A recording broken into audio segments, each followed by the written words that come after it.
करी देवाता रीता करी देवा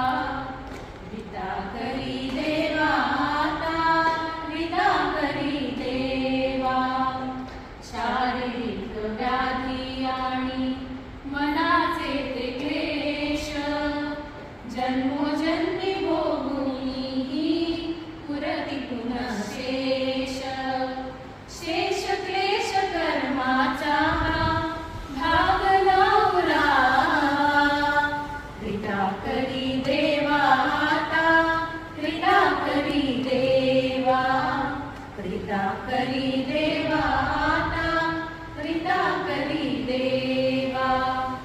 सुख दुःख पुण्य पुण्य